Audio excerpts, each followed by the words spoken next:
네. 자, 갈 길이 바빠서 제가 조금 여러분에게 시간을 못 드립니다. 여러분들도 이렇게 빨리 하는 게 좋죠? 우리 세월이 빨리 또 쇼도 흘러가고. 자, 우리 종말론을 강의하는데 우리가 그죠? 이래도 가고 저래도 간다. 시간은 쓰는 사람의 것이다.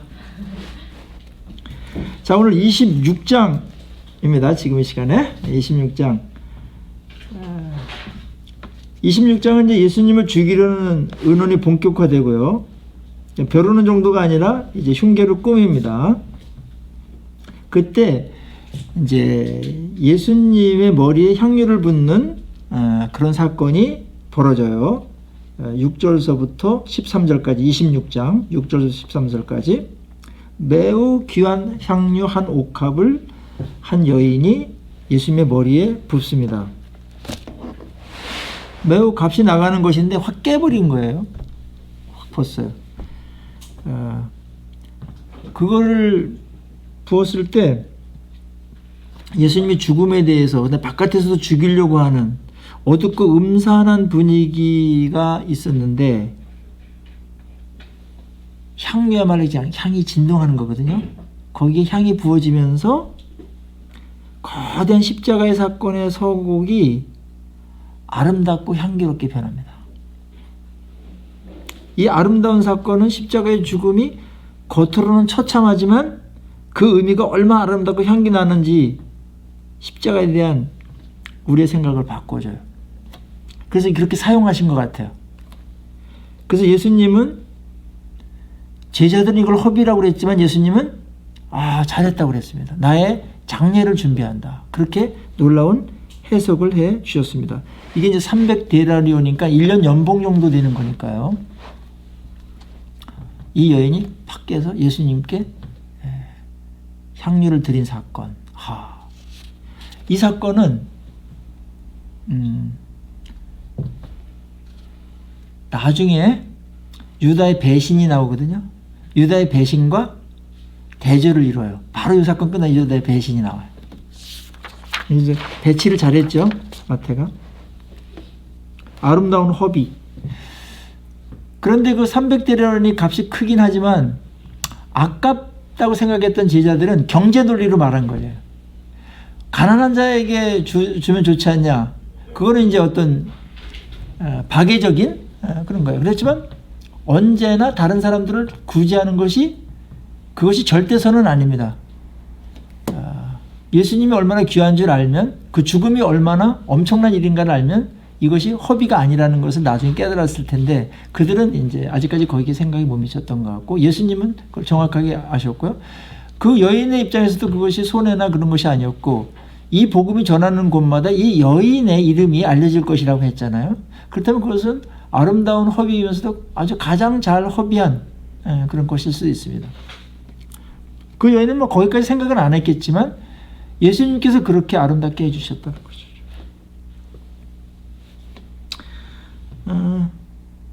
옥합을 깬 것에 대해서 저는 이렇게 뒷부분에 78페이지 맨 밑에 문단에 이렇게 적었어요. 주님은 우리를 사랑하심으로 자신의 옥합인 몸을 깨셨다. 그 몸을 골고다 언덕에서 깨실 때 그 깨진 옥합에선 보혈이 흘러나와 온 인류의 죄를 깨끗하게 했다. 그 향기는 인간을 지배해온 어두운 영을 물러가게 했다. 창조주 만왕의 왕이 우리를 위해 옥합을 깨시는 거룩한 허비가 우리를 구원하게 하신 것이다. 사랑은 거룩하고 아름다운 허비다. 그 열매는 얼마나 아름답고 놀라운가. 진짜 사랑하면 계산하지 않아요. 주님의 사랑이 그랬고 이 여인이 주님의 사랑을 대변해 주는 것 같아서 감사해요. 이 옥합 사건과 바로 이어서 14절에서부터 25절까지는 가룟 유다가 배신하는 일을 하는데 배신을 때리는 일을 예수님이 죽기 전에 해요. 딱 돌아가는 거 보니까 예수님이 죽으실 것 같아. 왕이 되긴 글렀어. 실망감도 있었지만 자기의 생명이 위태로운 걸 알았어요. 머리가 잘 돌아가니까.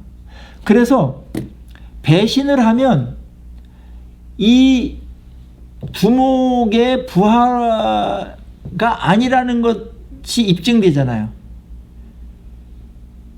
그래서 대제사장을 찾아가가지고 은 30인데 굉장히 작은 거예요.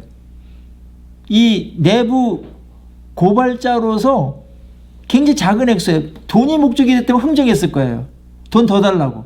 이거 갖고 내가 뭐 스승을 파는데 이 정도밖에 안 주냐고. 이게 얼마나 고급 정보인데 이러냐면 돈 내도 흥정 안 하고 주는 대로 받아요. 덜컥. 그거는 증거로다가 내가 예수를 팔았고 난 예수님의 이제 제자가 아니며 그 부류에 속한 자가 아니다에 대한 증거로서 30을 받았던 것입니다. 그래서 배신을 때리고 예수님이 이제 나중에 이제 잡히실 때 뭐 배신의 키스를 딱 하기도 하고 이제 그렇게 되죠. 이제 뒷부분에 그의 이제 최후에 대해서 27장 앞부분에서 나옵니다. 예수님은 가룟 유다에게 그거를 알고 그 최후의 만찬 석상에서 누가 팔 것이라는 것을 가룟 유다만 알게끔 넌지시 알리죠. 근데 가룟 유다는 마지막 기회를 놓쳐버립니다. 그리고 그곳에서 예수님은 최초의 성찬식을 베푸십니다. 그때 6월절이었고요. 그러면서 예수님께서 26절에 떡을 먹으라. 주님은 떡을 가지고 축사하셨어요. 그리고 떼어 제자들에게 주시면서 받아 먹어서 먹으라. 이것은 내 몸이니라. 그렇게 말씀해 주셨습니다. 우리가 성찬식 할 때 이 구절 늘 하죠. 몸은 뭐예요? 예수님의 전부예요. 먹는다라는 건 뭐예요? 믿는다는 거예요. 그래서 믿음으로 해서 예수님의 삶과 예수님 자신의 전부를 먹음으로써 우리에게 효력이 나타나도록, 믿음의 효력이 나타나도록. 물론 성찬식의 의미는 한 가지는 아닌데 그게 가장 대표적인 것이고요. 피를 마셔라. 이거는 생명이죠.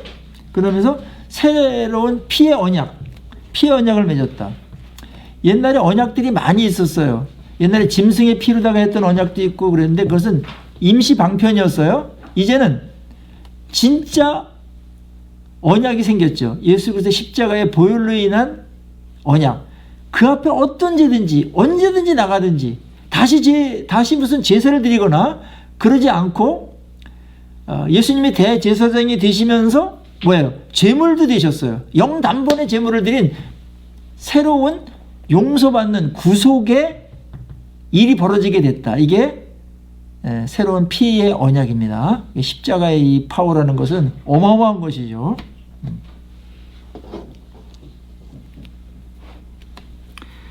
그래서 우리가 십자가를 생각할 때 나중에도 얘기하겠습니다만은 감상적으로만 접근하지 마시고 그분이 그 십자가를 통해서 우리에게 뭘 주시기를 원하셨나, 어떤 삶을 살기를 원하셨는가를 더 잘 깨달아서 그렇게 살아가는 게 십자가의 가치를 더 인정하는 것이고 십자가의 죽음을 더 존중하는 겁니다. 에? 눈물로 때우지 마세요. 안 올 수는 없겠습니다만은 눈물 없는 거는 감정적이고 좋은 것입니다만은 그거 갖고서 다 한 것처럼 하면 안 된다라는 거예요. 그건 더 큰 의미가 있는 거예요. 어머니가 나를 위해서 죽으셨어. 대신 나를 살려놓고 불에서 다 죽으셨어. 그럼 그거 생각할 때마다 울겠죠, 마음에. 그러나 더 중요한 것, 어머니가 나에게 원하셨던 삶을 살아주는 게 어머니의 죽음이 헛되지 않게 하는 것이죠. 울고서 그냥 뭐 소주병이나 마시고 막 이러면 안 된단 말이에요. 에?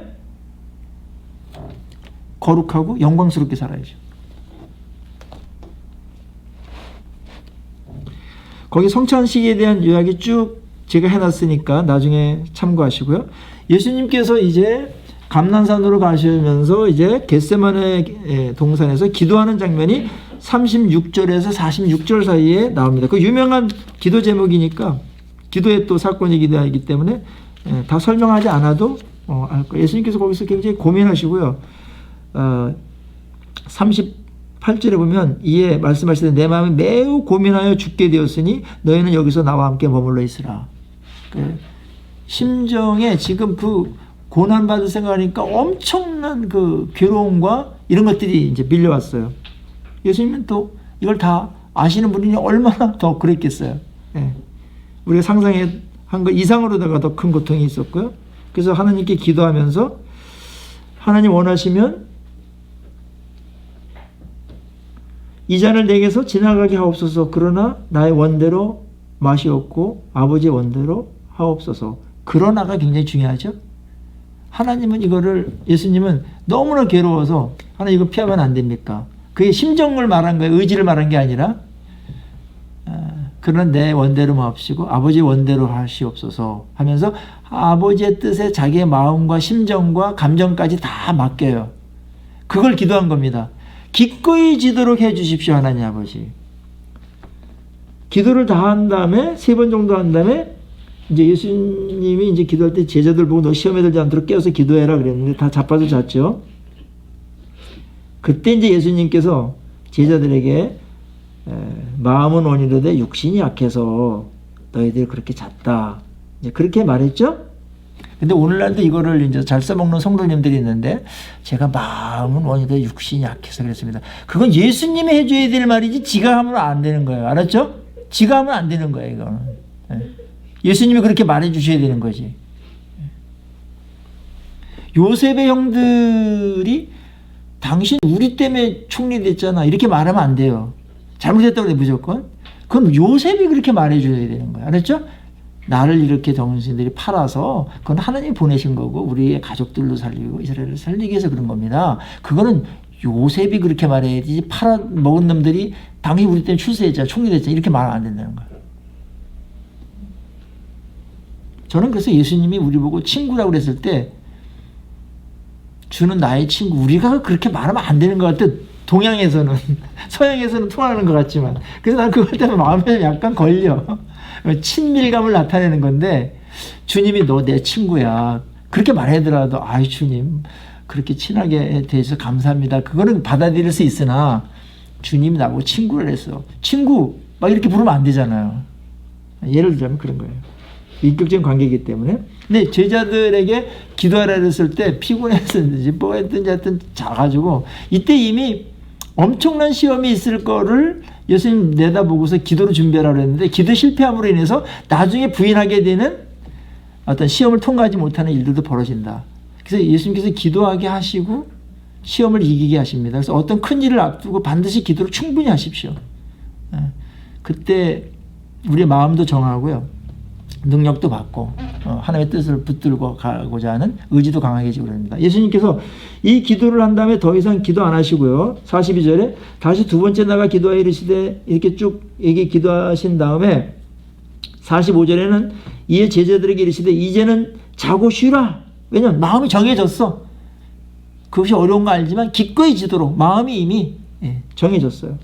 보라 때가 가까웠으니 인자가 죄인의 손에 팔리느니라 그렇게 말했죠. 이를 함께 가자 하면서 자 가자. 우리 체포하러 온 사람들을 가자. 잡히러 가시는 거예요 일부러.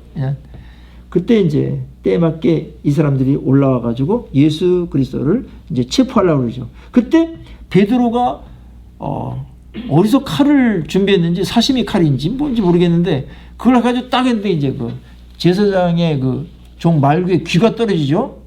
근데 아마 머리를 치려고 그랬던 것 같은데 귀가 떨어졌는지 귀를 딱 조정해서 쳤는지 모르겠어요. 근데 귀를 조정해서 만약에 했다면 굉장히 칼잡이죠. 근데 그 정도의 실력은 아닌 것 같은데 그래서 칼을 거둬라. 칼로 성한 자는 칼로 망한다. 내가 뭐 지금 능력이 없어 이런 자 아니야? 그렇게 말씀하시면서 이것은 12군단이라도 지금 보내서 하나님 막으실 수 있으나 내가 세상의 죄를 짊어지고 가야 될 길이니 네가 그러지 말아라. 근데 베드로가 보세요. 거기 군병들도 있고 종들도 있고 딱 건장한 청년들이 쫙 둘러싸여 수저로 밀리잖아요. 벌써 무기도 없고 딱 밀리는데 위협됐을 거 아니에요. 이렇게 위축됐을 텐데 베드로가 거기서 딱 용기를 낸 거는 굉장히 담대한 거죠. 어떻게 이런 또 겁 많은 베드로가 또 어떻게 이런 용기를 냈을까요? 예수님을 믿은 거예요. 예수님이 뭔가 하실 거야. 내가 이렇게 하더라. 일 저질러 놔더라. 할 것도 충성심도 보이고 싶고 예수님을 보호한다는. 근데 예수님께서 거둬라. 내가 잡혀가야 된다. 그렇게 이제 칼을 거두게 하셨죠. 근데 예수님이 잡히자 베드로도 도망가는 일이 벌어지죠. 나중에. 여기까지가 믿음이 괜찮았는데 나중에 이제 도망가는 일이 벌어져요. 배신합니다. 예수님이 공회 앞에 섭니다. 대제사장 가야바 앞에 끌려가고요. 장로들 앞에 사내들인 의원 앞에 서고요. 거기서 계속해서 뭐 질문하는데 침묵하러 일관하세요. 그러다가 대제사장이 한번 물어요. 63절에 내가 너로 살아계신 하나님께 맹세하노니 네가 하나님의 아들 그리스도인지 우리에게 말하라. 그때 예수님이 무거운 입을 떼세요. 64절에 예수께서 이르시되 내가 말하였느니라. 그러나 내가 너에게 이르노니 이후에 인자가 권능의 우편에 앉아 있는 것과 하늘 구름을 타고 오는 것을 너희가 보리라. 내가 하나님의 아들이다. 내가 심판자다. 내가 구원자다. 메시아다. 이거를 그때 공포합니다. 그때 이들이 옷을 찢으면서 더 이상 물어볼 거 없다. 이래가지고 바깥에 넘겨가지고 엄청난 모욕과 조롱과 수치를 예수님께 알립니다. 예수님 그걸 다 받아들이죠. 엄청나게. 근데 예수님께서 우리를 대속하기 위해서 오셨죠? 근데 죄를 대신 갚아준다라는 것이 죽음이 결정적이지만 죽음까지의 체포됨과 신문받음과 여기 조롱받음과 그 다음에 능멸당함과 이 모든 것들이 죄값을 치르는 겁니다. 이것도 아셨죠? 예. 그래서 어린아이로 다 태어나서 몇 달 있다 죽어버리시면은 안 되는 거예요. 다 인식하셔야 돼. 이거를 성인이 되셔가지고 그래야 완벽한 죄값을 치는 거예요. 죄값이 죽음만이 아니거든요. 죽기 이전에 심리적으로 죽고 정신적으로 죽고 막 수치와 조롱과 모멸과 막 이런 것들이 막 있는데 그게 다 죄값이에요. 그것도 죄값에 포함되는 거예요. 그것까지 다 갚으시는 거예요. 그래서 여기서 가장 어두운 재판이 일어나요. 악인이 의인을 재판한다고요. 역설이죠. 우리를 살리시기 위해서 주인님이 그걸 다 이곳저곳 개같이 끌려다니시면서 신문을 다 받으십니다. 엄청난 조롱과 막 욕이 쏟아지고 막 그게 이제 십자가만큼 어려웠을 것 같아요. 영광스러운 분이 말입니다. 저는 이 부분이 더 마음에 요즘 죽으시는 것도 엄청난 그런 저거지만 그 전에 그 일주일의 삶이라는 게 며칠간의 우리의 죄값을 막 다 뒤집어 쓰고 가는 그분의 모습을 보면 우리가 얼마나 사랑했는지 알죠. 베드로가 이거를 이제 보다가 그래도 뭐 뜰까지는 가는데 이제 3번 부인하죠. 저주하면서까지 나중에 부인하죠. 그때 닭이 3번 온다. 베드로의 한계죠. 나중에 양심의 가책이 돼가지고 막 바꿔내서 옵니다. 그리고 27장 1절서부터 이제 그 10절까지는 누가 나오냐면 다시 유다의 얘기가 나와요. 유다가 목매달아 죽은 사건이 나와요. 유다가 예수님이 그렇게 심판받고 막 정죄받고 자기가 넘겨준 거잖아요. 배신해서. 그런 고통을 받는 걸 보고 뉘우쳐요. 그래서 은 30을 대제사장과 장로들에게 던져버려요. 돈 때문에 그런 거 아닌 게 다시 한번 증명이 되고요. 내가 무죄한 자를 팔고 죄를 범했다. 이렇게까지 고백까지 해요. 그때 대제사장들과 그런 사람들이 그게 나가 무슨 상관이냐. 이용해 먹고 버려버립니다. 배신을 당합니다. 유다가 은을 성수에 던져놓고 물러가서 스스로 목매어 죽는다. 비참한 최후를 맞이하죠. 근데 보세요. 앞에서 베드로의 배신이 나왔죠. 그 다음에 누구랑 연결시켜요? 유다의 배신과 유다의 최후가 나온단 말이에요. 여기 참 이제 절묘하게 짝을 이루는 거는 의도가 있는 거잖아요. 둘 다 배신 때렸다. 근데 한 명은 사도가 됐고 한 명은 비참하게 목매달아 죽었다. 무슨 차이냐 이거예요. 똑같은 죄인인데 주님께 자기의 죄를 갖고 회개하고 나오는가, 아니면 스스로 자책하면서 그걸 못 이겨가지고 그냥 죽어버리는가. 이 차이가 그들의 운명을 바꿨다. 여기 도전하는 거는 가룟 유다처럼 회개하고 후회하고 그런 거로 끝나지 말아라. 주님께 나와라. 베드로처럼 뻔뻔하지만 그래도 나와야 된다. 그게 우리 인생이다. 그게 살 길이다. 그걸 우리에게 이 사건을 대조로 시키면서 알려주고 있죠. 그것이 마태의 의도이고 마태복음의 의도입니다. 여러분들 죄를 졌을 때 죄를 인정하는 게 중요하고요. 하나님 피하고 싶고 도망가고 싶지만 뻔뻔스럽더라도 하나님께 나오는 게 하나님이 기뻐하십니다. 하나님께 당당하게 나올 생각 아예 하지 마세요. 그럴 수 없어요. 하나님께 죄송하지만 감사함으로 나오고, 알았죠? 네. 때때는 철면 피처럼 나오셔야 돼요. 돌아온 탕자처럼. 부끄럽지만 그래도 하나님께 또 나간다. 하나님은 그거를 왜 기뻐하냐면 그게 하나님을 하나님으로 대접하는 거기 때문에. 아셨어요? 또 하나님이 원하시는 것이기 때문에 그 길로 가는 것입니다. 아무리 큰 죄를 지었더라도, 아무리 자주 빈번하게 똑같은 죄를, 전공죄를 졌더라도 하나님께 나와야 됩니다. 십자가 앞에 나와야 됩니다. 그게 십자가를 존중하는 것이고 믿는 것입니다. 거기에 살 길이 있는 것입니다. 거기서 운명이 결정됩니다. 그게 십자가의 의도죠. 그래서 십자가 앞에 우리가 한 번 나가는 것이 아니라 날마다 나가는 겁니다. 십자가는 날마다 필요한 것입니다. 그때 주님께서 우리를 처음 본 자처럼, 이번에 102번째 똑같은 죄를 진 건데 처음 본 것처럼 기억조차 아니하셨으니까 그렇게 우리를 대해 주시면서 또 정결하게 씻어주시고 다시 재기하고 또 일어나서 또 하나님께서 가라고 하신 그 길을 또 성도답게 가는 겁니다. 그게 인생입니다. 아셨죠? 네. 십자가의 넉넉한 은혜고 그게 피의 언약입니다. 네.